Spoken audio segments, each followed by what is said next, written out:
Hello, Bacha Party. Welcome back to the part 3 of chapter 5. In previous part, we have learned about two methods of separation, that is, handpicking and threshing. I hope you have watched that video carefully. Today, we are going to learn about another two methods of separation. One is winnowing and another one is sieving. Okay, so let's start with the winnowing. So, can anyone tell what is winnowing? Okay, it is one of the method of separation. But what is it? Let's see. Make a mixture of dry sand and a sawdust or powder or dry leaf. Okay? They are telling us to make a mixture and we have to take that mixture into open ground and stand on a raised platform as shown in the figure 5.5, and we have to put a mixture on a plate or a paper. So what will happen? If we hold the plate or a sheet of paper containing the mixture at our shoulder height, and if we tilt it, so you can see that the mixture slide out slowly, and the wind managed to separate two components, that is husk and grain are being separated. Okay, and this method of separating components of a mixture is called winnowing. And winnowing is used to separate heavier and lighter components of a mixture using wind or a blowing air, as we have seen in the previous example.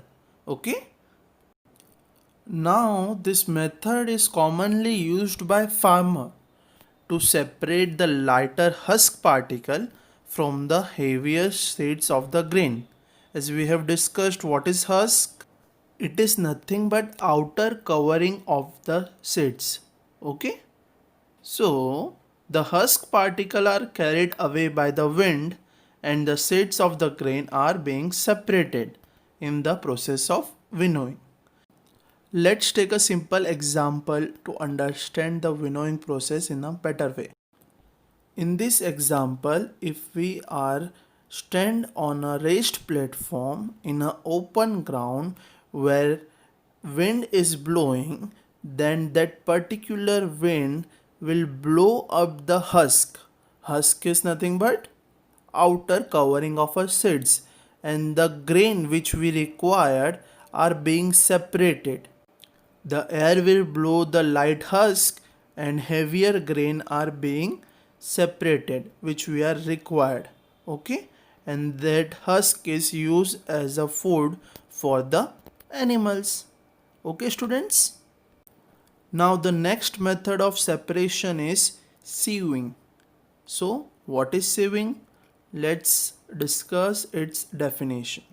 Sieving is the separation technique or method based on difference in particle size. When this technique is used, when the size of particles are different, the sieve is responsible for retaining the larger particle.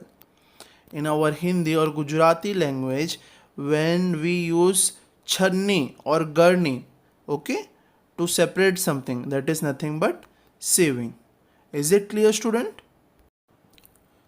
Sieving allows the fine flour particles to pass through the holes of the sieve while the bigger impurities remain in the sieve. As you have seen, while your mother is clearing the flour, the heavier or bigger particle remain in the garni or channi while the required flour is being separated. Okay? Let's take another example. You may have noticed similar sieves being used at construction sites.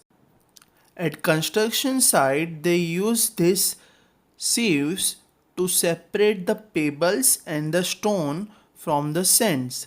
That is, they have to separate sand and other impurities for construction. These both the examples are of sieving. And one of the best example which we have studied at the start of the chapter, when we sieve the tea leaves and tea, isn't it? That is also a type of sieving. Now lastly, this sieving is used when component of a mixture have different size. In all the example which we have learned, in that you can say that all the components that are being separated have different size. Okay? Now let's take one example to understand it better.